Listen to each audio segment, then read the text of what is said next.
పైసలకిన వారెత్తు ఇస్తే ఎంత ఇస్తారబ్బా? ఓటుకు 1000-1500 లేదంటే ఓ 2000. గా పైసలతోటి బంగ్లాలు కట్టేదుందా, భూమి జాగలు కొనేదుందా? ఆయనతో ఓడిపోయినరనుకో మనసుకు ఎంత మెరమెర అనిపిస్తుంది. ఒక్కూర్లు ఉండేటోళ్ళం, పొద్దుగాల లేస్తే మొఖాలు చూసుకునేటోళ్ళం. నిష్ఠూరంగామా? ఓడినోళ్ళ గోస మనకెందుకు? ఏ కాన తీసుకోకుండా నచ్చినోళ్ళకి ఏసిందా నయముల్లా? ఏంది నీతులు చెప్పినట్టు అనిపిస్తుందా? మరి గిది చూడు ఏం నడుస్తుందో.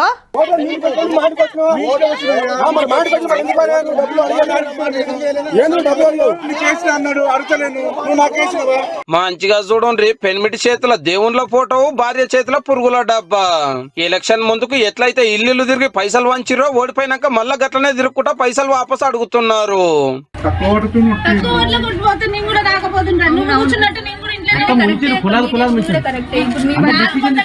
ఇంకో వాళ్ళు భయపడాలి మామూలుగా. ఇంకో ఊర్లో కూడా ఇట్లా చేయొద్దు కదా, తప్పుగా. పక్క మీకే వేసినామంటే సరేనని వెళ్ళిపోతున్నారు, లేదంటే మా పైసలు మాకు ఈరని బతిమిలాడు.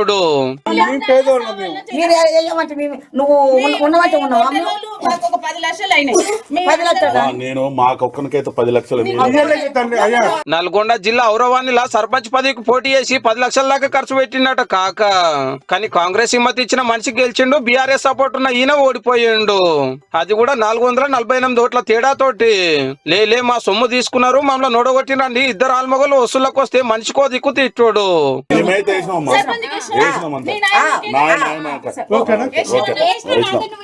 మీ ఇంటికి వచ్చి అడిగినామా? మీరే వచ్చి అడిగినరు, ఇచ్చినవి ఖర్చు అయినాయని లొల్లి కూడా అయ్యింది.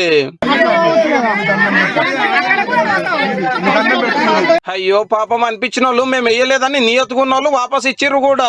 కొన్ని బయటకు వస్తున్నాయి కానీ షానులు ఇదే కథ. కాబట్టి లీడర్లు నోట్లు వంచకుర్రి, ఆగంగా ఆకుండ్రి. ఓటర్లు కూడా నోట్లు తీసుకోకుర్రి, బదనంగా ఆకుండ్రి. ఇక రేపు రెండో మల్క ఓట్లు.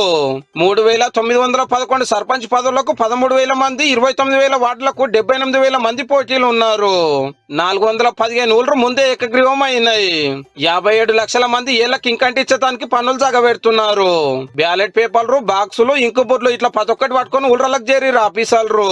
7 గంటలకు పోలింగ్ స్టార్ట్ అవుతుంది కాబట్టి 6:30 గంటలకల్లా ఏజెంట్లను రమ్మని చెప్తాం. ఏజెంట్లకు మనం ఖాళీ బ్యాలెట్ బాక్స్ చూపించి మరి అడ్రస్ ట్యాగ్ మీద వాళ్ళ సంతకాలు కూడా తీసుకొని దాంట్లో కార్డు వేసి దాన్ని అందరి సమక్షంలో సీల్ చేయడం జరుగుతుంది. ఆధార్ కార్డో, డ్రైవింగ్ లైసెన్స్, పాన్ కార్డో ఇట్లా ఏదో ఒకటి గుర్తింపు కార్డు పట్టుకొని పోవాలి. పగటిలు 1 గంట దాకా ఛాన్స్. ఇక ఏజెంట్ల ముంగట బందోబస్తు తాళాలేసి గంట బువ బీరెక్ తీసుకొని మళ్ళా డబ్బాలు ఓపెన్ చేస్తారు. ఫస్ట్ వార్డుల ఓట్లు లెక్క పెట్టి ఎవరు గెలిచిరో చెప్పినాక లాస్ట్ కు సర్పంచ్ ఓట్లే ఇస్తారు. పోలింగ్ స్టేషన్స్ లో కూడా మేము అన్ని విధాల సౌకర్యాలు కూడా ప్రొవైడ్ చేస్తున్నాము. పీడబ్ల్యూడీస్ కి వీల్ చైర్స్ ప్రొవైడ్ చేయడం జరుగుతుంది. టెంట్, షేడ్, డ్రింకింగ్ వాటర్ అన్ని ప్రొవైడ్ చేస్తున్నాము. సో ఇది వచ్చి మీ ఓటు హక్కు వినియోగించుకోవాలి అని కోరుకుంటున్నాం. ఇక వార్డు మెంబర్కి వెళ్ళి ఒకళ్ళు ఉప సర్పంచ్ చేసుకోవాలి. మొన్ననైతే 149 మంది బీసీలే సర్పంచులు అయ్యారు. కొన్ని జనరల్ సీట్లు కూడా బీసీ లీడర్లే గెలిచిరు. మరి రెండో మళ్ళీ ఎట్లుంటుందో రేపు గీయాలకు తెలిసిపోతుంది. అంత మంచిగానే ఉన్నది కానీ తాకత్కి మించి పైసలు మంచి ఆగం కాకుండా జర మళ్ళా చెప్తున్నాము.